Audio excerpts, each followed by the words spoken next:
që lejon SPAK-un të marri në procedim dhe në detyrim paraqitje një politikan me mandatin e deputetit. Rasti që Edi Rama thoshte do ta mendoja do jem në listë apo jo, reflektoj. Se në momentin e fundit i than, po nuk je në listë, je direkt atje.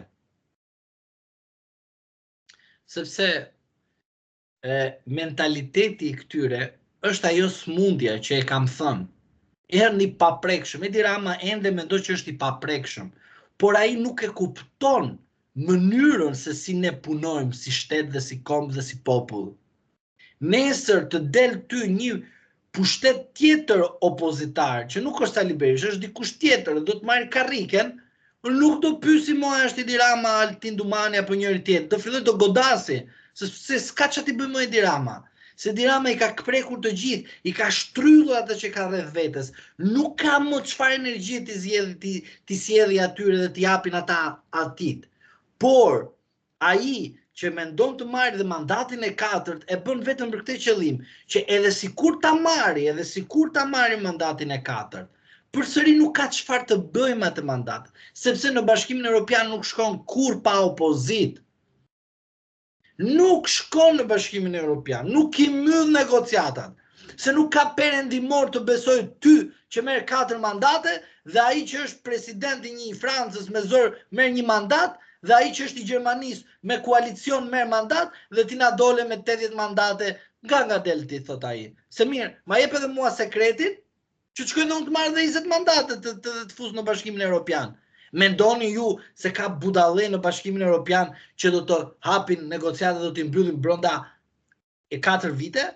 A mendoni ti këtë gjë? Jo, një sekond, ta bëjmë si diskutim. A mendoni ju të ndodhi kjo gjë? Se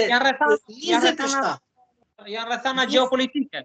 Jo, 27 vendet të Bashkimit Evropian nuk do të pranojnë kurrë që të vendosin në Bashkimin Evropian, apo do një Bashkimi Sovjetik është gjë tjetër, të mini Schengeni midis Serbisë dhe Shqipërisë është gjë tjetër, ato apo jemi dakord aty, mund bëhet ndaj gjë në dallaver aty.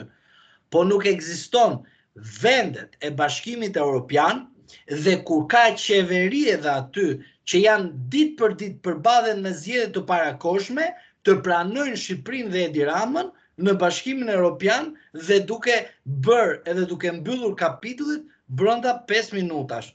Të lutem të jemi serioz dhe të shikojmë me një seriozitet dhe me pjekuri dhe mënyrën se si ndodhi dhe dhënia e statusit kandidat.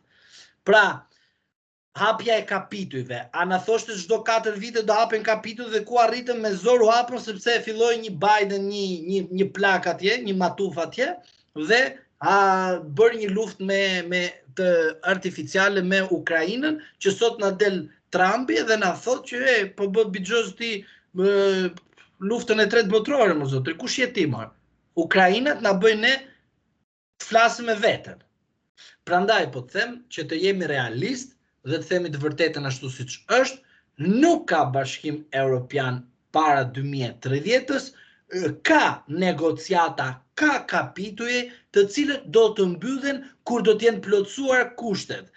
Dhe në këto kushte që jemi sot, Erion Veliaj, Ilir Meta, Edi Rama, Sali Berisha të kuptojnë qartazi që loje që kanë kanosur ndaj njëri tjetrit me drejtësinë do të vi përpara tek ata dhe pasi të pastrohet klasa politike, atëherë Shqipëria futet në Bashkimin Evropian dhe Shqipëria nuk do të futet nga Bashkimi Evropian nga Edi Rama.